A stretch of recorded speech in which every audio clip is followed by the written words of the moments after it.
Hey everyone, welcome to the Redmen TV. Liverpool booked a place in the semi-finals of the FA Cup with a 1-0 win over Nottingham Forest. And yeah, it's done. We may not talk about this game very much after we're done with all this content because it was not a famous night for Liverpool Football Club. It had all the potential to be a huge banana skin, to be one of those great FA Cup giant killing moments, and God knows Forest have had enough even just this season, taking out Arsenal and Leicester along the way, and you know, just to give them their respect, Huddersfield as well, another team who've been in the Premier League more recently than Forest, of course. Yeah, hard fought, I think, is probably the fair way to describe it for the Reds, to be honest. Far from vintage, far from Liverpool, their free-flowing best, but also plenty of moments where they dominated the game from almost start to finish. Certainly the better team, as you would expect, of course. And when the chips were down and you needed someone to stick the ball in the back of the net, Diogo Jota, who probably hasn't been in the best of form since January. He's really struggled with injuries. He's struggled to get himself into the team. He's played a lot of football for the Reds this season. 2 decisive goals in a week for Liverpool, and that's exactly what he's there for. Liverpool trying to play him into some semblance of form, and at the moment maybe the bits and pieces around not quite working for him, but he's putting the ball in the back of the net, and he's just basically kicked Liverpool into the semis at Wembley. Laughing, as far as I'm concerned. A couple of big opportunities, of course, for Forest. Spend a penalty shout moment that doesn't go their way. I'll discuss all of these in more depth and detail on the Instant Match Reaction with Chris a little later on, so if you want more analysis, please do come over to Redmen Plus. That'll be streaming live about an hour, 45 minutes time or whatever. If you're after the fact, it'll be there right there now in podcast form as well over on Redmen Plus, so do check it out. But yeah, it's time for your reactions to that game. You can use the live chat, you can tweet us at the Redmen TV, or if you're already a subscriber at Club Legend level on Redmen Plus, you can use the Discord chat. I'm going to start with Brian Glow. Says a lot of the post-match talk will be about VAR, but overall we dominated and deserved the win. Few nervy moments, but overall solid with a change side. Gomez and Costas were great today too. I thought it was really interesting about both of them. They both look knackered, and that's one of the things that won't be really talked about after this game. We'll talk about it because it's something that, you know, we talk about a lot in terms of how Klopp's managing his squad. People talk about like the high points, so they talk about the big players doing the big things. For me, Gomez and Costas haven't played enough football this season, and Costas started the season really well, but Robbo's so good, it's hard not to just play him in every game of footy. And apparently now he's finally succumbed. He's finally succumbed to COVID, which Klopp referenced in the pre-match stuff. So that'll have its own issues, of course. But Costas and Gomez looked absolutely out on their feet in the final 15 minutes of that game, and it's really interesting that Costas found that extra depth to get to create the goal. Really good cross, really great movement from Jota, and yeah, really brilliant stuff. But yeah, I thought Gomez had a good game. You could argue maybe could do getting back for a big chance that they have in the second half, but again, playing at right back, it was an opportunity for him to put. You'll get more minutes in your legs playing right back for Liverpool, and that's kind of where we're at right now. I don't think anyone really wants to see Gomez playing the big games of fullback. We might have no choice. Trent's got a hamstring injury. The reality that we don't quite know just yet. There's a lot of speculation that it's all a bit of mind games to keep him out of England selection, but we have to take it at face value. So you need to have Gomez on the pitch, you need to get him playing, and worst case scenario, you might need him as a centre half down the line, and you wouldn't want to drop him in cold. So good game for Joe Gomez there. FPL Skills says we were not great today. Nottingham Forest did threaten lots, however we nicked the winner late by the lad from Portugal. His name is Diogo. Yeah, absolutely. Yeah, not great from Liverpool. And yeah, Forest did threaten. Good on them. You know, it shows, look, they're a good team. I'd like to see them come up, to be honest. I like the way they played. They've got some good players. They've got a good manager with a Liverpool connection as well, which always helps. Historic football club, and I like the idea of teams that have won the European Cup being in the Premier League, because it means the teams that are in the Premier League that haven't won the European Cup get absolutely rinsed by the fans of that team when they play, which I just think is absolutely lovely. I love the fact that Villa fans are like show pictures of European Cups to Man City fans. I just think that's delicious.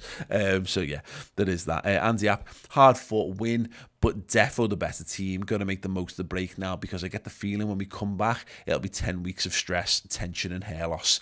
Getting excited now. Yeah, exactly. I point out, right, in 2001 when we won the treble, I went to the League Cup final.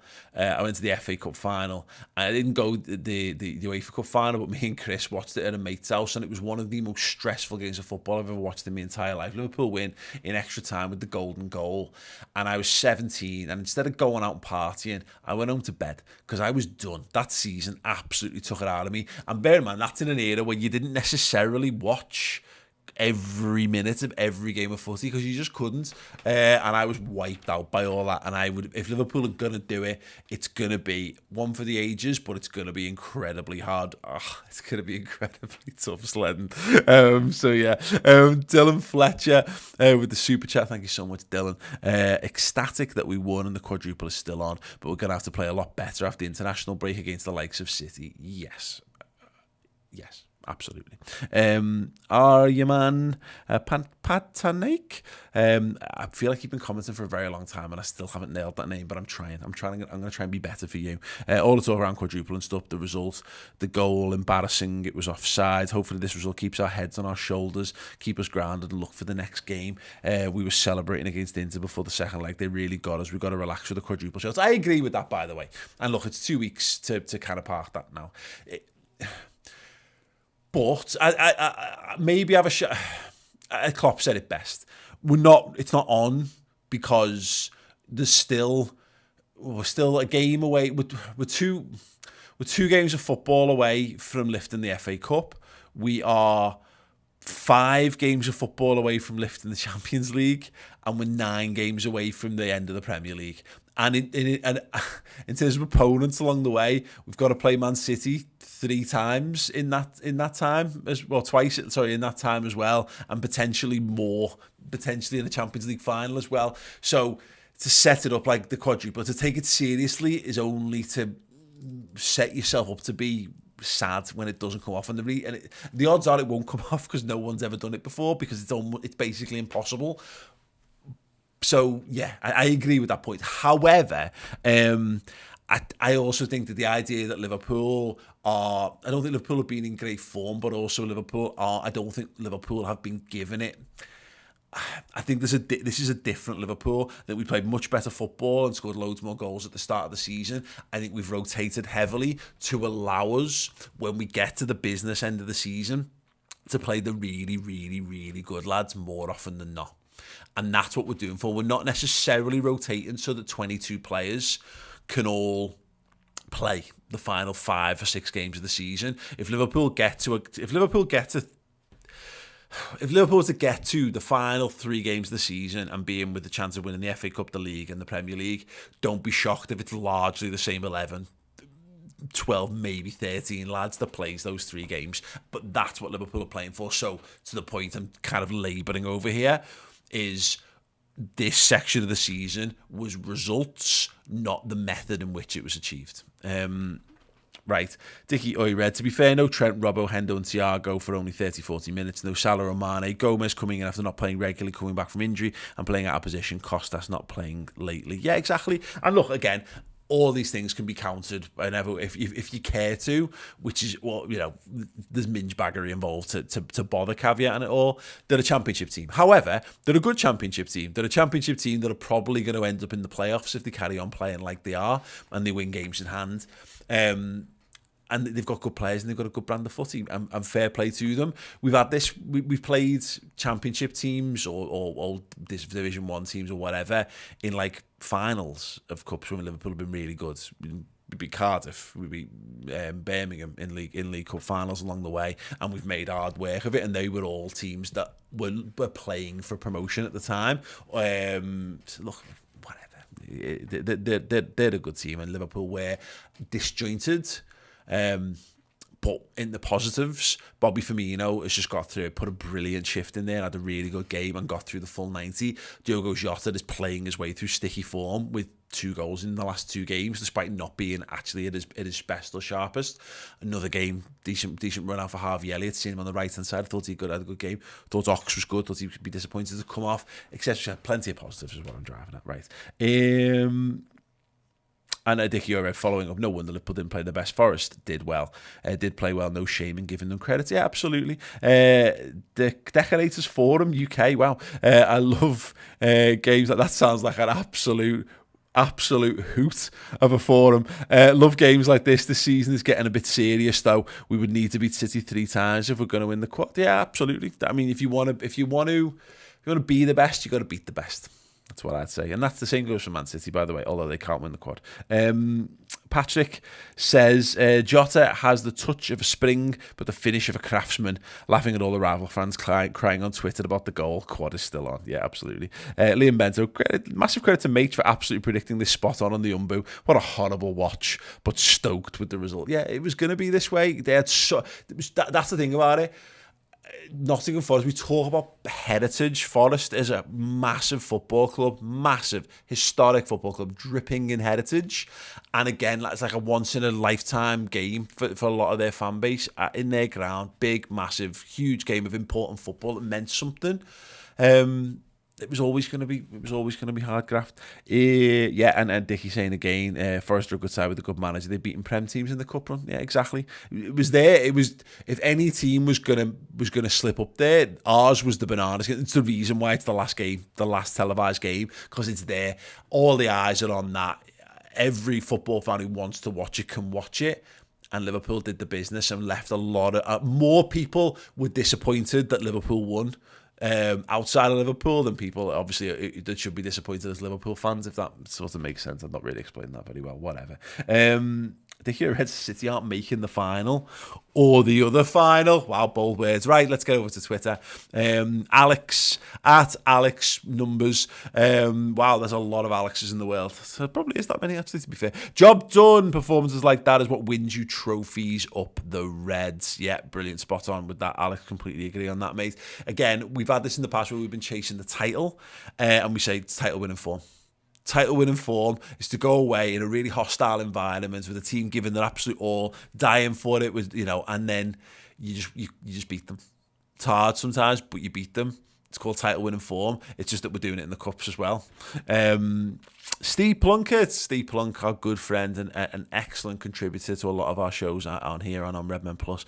Semi-final, here we come. Forest, biggest game in 20 years. They were fucking mental. Typical cup tie. Yes, that is a great point about that. And to the point on this, in years gone by, we'd have had Gerrard on the bench and we'd have had to bring Gerrard on. Or we'd have had to bring Torres on, or we'd have had to bring Fowler or Owen or whatever. We didn't even take Salah and Mane. And we've managed to get over the line with what we've got, which again speaks to the depth that we've got, really, which is very good indeed. And it's a really worthwhile discussion point here from Tej Singh. We've been below par for weeks, but our below par is good enough to beat most teams. Problem is our season is pivotal on the Man City games, and these type of performances will be found out for them. Desperately need to start stepping it up in preparation for the City games. Yeah, but that's to the point, mate. That's what this is. What this game is Liverpool could have, right? Liverpool could easily have said, fuck it. Sorry, Mo. Sorry, Sadio. We want to go and batter Forest here. So we're going to play Salah, and we're going to play Mane, and we're going to play Diaz. All three of those lads have played ridiculous minutes for Liverpool this season. Now, of course, there's a chance there that they then go tired away to international duty, and Mane and Salah are playing both of those games. World Cup qualifier between Egypt and Senegal, so they're going to play every moment of that, and if that goes to extra time and it goes to penalties, they'll play all of that as well, because they're two talismans for both of those countries. And then and maybe they survive that, but what are you getting back? What Liverpool did there is that they decided, we're playing for the full season here, not just for this game. So they told those two lads, no, we're going to give you the time off, and we're going to play the lads that equally brilliant lads, by the way, because we started Roberto Firmino, who's been a linchpin of how Liverpool have played all the way under Jurgen Klopp. He needed to play footy. He needed to play minutes, so we did. Diogo Jota needs to be played into form, so we did. So we played in there. Harvey Elliott needed to get some minutes. Ox needed to get some minutes. Gomez needed to get some minutes. Shimikas had to play anyway because Robbo's ill, but needed to get some minutes. Kanate needs to continue to play minutes to continue his development. So Liverpool have put a bunch of lads in who probably weren't absolutely on it, but they've done that in preparation for stepping up for the games against Manchester City. So yeah, it's not something that, again, I hope we all get that. But yeah, it's a point worth making, nevertheless. Right, over to our Club Legend Discord chat. Scott T says winning breeds winning. I completely agree with that. Abe says I'd rather eat shit than play Atleti twice and Liverpool twice over 4 games. Yes, for as much as we focus on Liverpool and what Liverpool need to do and Man City as though there's somehow this all-conquering, impossible to beat foe, I'm pretty sure City have lost more games of football than Liverpool have this year. I'm pretty sure that's true. If not, it's across all comps. Pretty sure. Someone can corroborate with that in the comments, surely. I'm pretty sure they've won more games of football. They've certainly won more. They've certainly lost more in the league. Yeah. I wouldn't want to play. I'd rather play Benfica twice and City twice than be City and play Atleti twice and us twice. That makes sense? Yeah. But that's just me. And Abe. Who would rather eat shit. So I think he's made his point quite clear on that one. Right. Yes. Abe also says Jota is a relentless little gremlin and I love him to bits. Yeah. Sad. Yeah, relentless little gremlin's a hell of a shout. He's a narky little get, isn't he? He lives for the gnarl. And I love about the fact that he knows he's not playing great, but that fires him up to just fight a little bit harder, to get that touch, to kick the ball a little bit harder. He's just great, isn't he? Absolutely great. John O'Connor, I believe we will hit our silky form again. Winning till we do is fantastic. Yes, that is exactly that. And again, that's the point. We were really good at the start of the season in terms of how we played, but we weren't watertight. We were still conceding goals, and everyone was saying, is Liverpool's high-liner problem? Is Liverpool's defensive problem? Are we a bit leaky? Are we a bit suspect at the back? Have we gone too far the other way in terms of going for goals? And now Liverpool have just wound it all back in and become this battle-hardened unit that just doesn't concede by hook or by crook and relentlessly wins games. And we're like, oh, not sure. We should be playing a bit better football. Wins, ladies and gentlemen. That's what we want. Right, sound. That was a tough game, says Martin. LFC 1-2-3. Forest were outstanding, but also helped by our lack of ideas in midfield. Yeah, absolutely. Tough game. Very tough game indeed for the Reds, and they've come out on top. I remember speaking to Jürgen after Kiev that summer, and one of the quotes that really stuck with me, and by the way, this interview's still on, is on Redmen Plus if you ever want to go and check it out. And he talked about how Real Madrid can win football games without being at the best, but we need to be at our best to win football games, to win big games. And his mission was to make it such that Liverpool could win games of footy at 50, 60, 70, whatever % without having all the perfect things going for them. And this is a great example. We're years down the line now, and that's how Liverpool have won the trophies that they've won. They haven't blown teams away in all those games. I think about what we won. Spurs, that the Champions League final was far from the best game of football anyone's ever seen. Super Cup goes to penalties, Club World Cup goes to extra time, League Cup final goes to extra time and penalties. But the point is, Liverpool have got them. They'll never take them away. We get those moments to celebrate. We shouldn't be picky about how we achieve them effectively. Right, last few comments here over in the YouTube chat. If you want to get them in now. You're asked the question: are there more Alexes or more Steves? There's a good question for you. So have a little social media over that one. Patrick says it's been so long since we've been to Wembley. It's been at least 3 weeks. Seems far too long. Yeah. Andy Harper: job done. Rested players. Great if nervy match. The red guy 8. Our build-up play was decent, but our quality in the final third was shocking. Definitely need to improve on that against Man City. Bear in mind, we've got a 2-week break and we've still got Watford to play before then. So I like the fact there's a lot of this, let's not get carried away with the quadruple. We've got to think about Man City. We've literally got Watford to play. Literally got to beat Watford before we get to that. Not that I'm saying you're saying that, by the way, but yeah. Paul Fernandes: all credit to Klopp for resting our key players and having faith in the rest of the boys. Yes, that stellar comment from Paul Fernandes to wind us up there. That would be it from me for now. Yeah, Chris is going to follow with the player ratings. If you want to check that out, then do. Just stay on this page and it should follow straight into that. If you want more chat and analysis from Chris and I, the Instant Match Reaction, in about half an hour's time, streaming exclusively over on Redmen Plus. That will also be available as a podcast in about an hour after the fact when we've had time to export it and upload it. You can get Redmen Plus podcast podcast in your native podcasting player as well. There is a guide to that on the website, so you can get us on the go. But yeah, head over to redmenplus.com, and then yeah, the instant match reaction is there. Join up, choose whatever level subscription you wish. If you join as a club captain, you get all the content. If you join as a club legend, you'll be led into our club legend Discord, and you'll also get free merchandise. You get discounts off merchandise as well, and you get free tickets to Redmen live events and loads of other little bits and pieces. So yeah, make sure you choose the level that's right for you, but don't forget that because it's our platform and we own the tech behind it, it all comes to us rather than having a cut taken away. So if you go on Patreon take a cut. If you go on any of the other things, Ko-Fi or whatever, they'll take a cut. We've done this because if you want to support us, it goes directly to us and it helps us put money back into making Redmen better, but also we give you loads of boss content in return. And Liverpool, our boss, there's never been more games of football to watch at this time of the season, so we've got pre-match, post-match and loads of documentaries, features and interviews, so we're going to keep you covered. We're going to keep you all on an even keel, because that's what we've been doing for a very long time here on Redmen, and yeah, Redmen Plus is just a perfect extension for us to give something back to you guys if you want to give something back to us, synergy and all that good stuff. Right, thank you so much. Chris will return shortly, and then yeah, come and check out the instant match reaction. All the best. Hey guys, thanks for watching the show. I hope you enjoyed it. If you want even more Redmen TV goodness in your lives, head on over to the redmentv.com and sign up to Redmen Plus, our amazing subscription service. All of our content is available in video and podcast form there, so you'll never have to miss a show. And as we get to the business end of the season, there's never been a better time to get involved. So like I say, head on over to the redmentv.com and join up with Redmen Plus.